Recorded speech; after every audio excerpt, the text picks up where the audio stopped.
The question is saying that figure 9.28 shows a cross section of light pipe made of a glass fiber of refractive index 1.68. The outer covering of the pipe is made of material of refractive index 1.44. What is the range of the angle of incident rays with the axis of pipe for which the total internal reflection inside the pipe take place, as shown in the figure? What is the answer if there is no outer covering of the pipe? So this is a glass pipe in which ray of light is traveling. Now we have been given that this is the angle of incidence by which the ray enters, and this is the angle of refraction, first refraction. And we have to find out the condition over which what would be the angle of incidence for which total internal reflection takes place. That is, the light doesn't pass through the outer covering, it reflects totally inside. What is the criteria for total internal reflection for this interface, that is the outer covering and the glass interface? Now we can apply Snell's law over here. Now this is the first part of the question, like we have to find out what is the range of I, this I. Now the second part of the question says that what if we remove this outer covering, then we have to find out the range of I.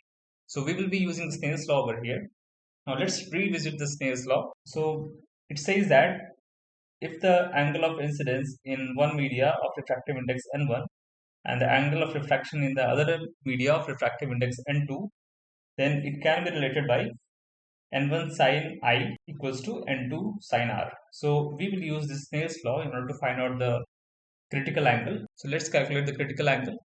So using this Snell's law over this diagram, we can say that we can see that sine IC equals to sine inverse mu2 by mu1, where mu2 is the refractive index of the glass outer covering and mu1 is the refractive index of the inner core of the glass. Now this will give us IC as 59 degree, that is critical angle of 59 degree.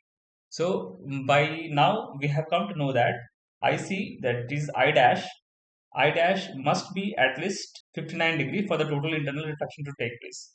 Now the minimum value of I dash is 59 degree. So in this triangle we can easily find out what should be the value of R so that total internal reflection takes place. That is, if this angle is 59 degree, then what would be the value of R? So we know that this is a right angle triangle. So I dash plus R must be equal to 90 degree. So R plus 59 degree must be equal to 90 degree.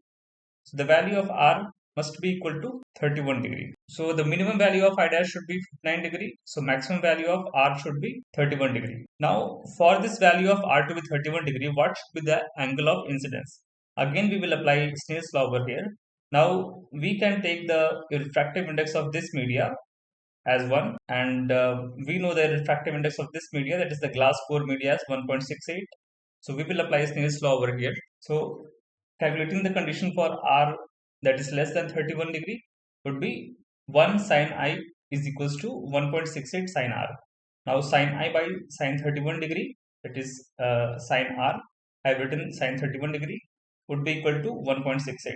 Now this will give us sine I equals to 1.68 times 0.52. Now 0.52 is the value of sine 31 degree. I have substituted it over there.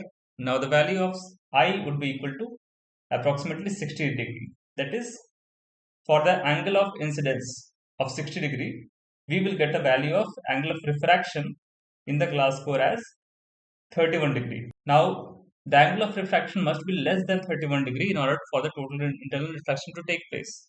Now if we increase this value of I, then obviously the angle of refraction will also increase. So the angle of incidence must be less than 60 degrees so that the angle of refraction doesn't surpass 31 degree, or the IC or the I dash, the value of I dash shouldn't decrease from the critical angle, because if the value of I dash will decrease from the critical angle, then the total internal reflection will not take place. Now we have found out the condition for total internal reflection to take place, that is I should be less than 60 degree and greater than 0. Now let's cover the case when there is no any outer covering. Now in this case we can assume that mu2, that is the value of outer covering, refractive index of outer covering, mu2 is equals to 1. Now in this case we will see that again we will find out the value of IC using the Snell's law. So we can write over here that I1 sine IC equals to mu1 sine IC equals to mu2 sine R. Now R is the angle of refraction over here and IC is this one. So, substituting the values of refractive index, we will get 1.68 into sine IC is equals to sine 90 degree. R is 90 degree over here. So, we will get a value of IC as 36.5 degree.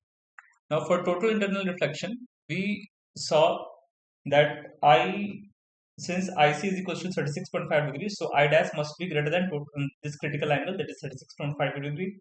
Now, again, using this triangle, we can see that if the minimum value of I dash is equals to 36.5 degree, so the maximum value of R should be 90 minus 36.5 degree. That will give us a value of 53.5 degree. So maximum value of R should be 36.5 degree. Now we saw in this case that since this media and this outer covering apart from the glass core media is same with refractive index of 1, so we saw that for this angle I automatically the angle of refraction is getting 90 degree. So for we can conversely say that I is equals to 90 degree for R is equals to 36.5 degree. Now the value of R is 36.5 degrees. So this value will never cross the maximum permissible value for any given value of I. So we can say that for every value of I, a total internal reflection will take place. Thank you.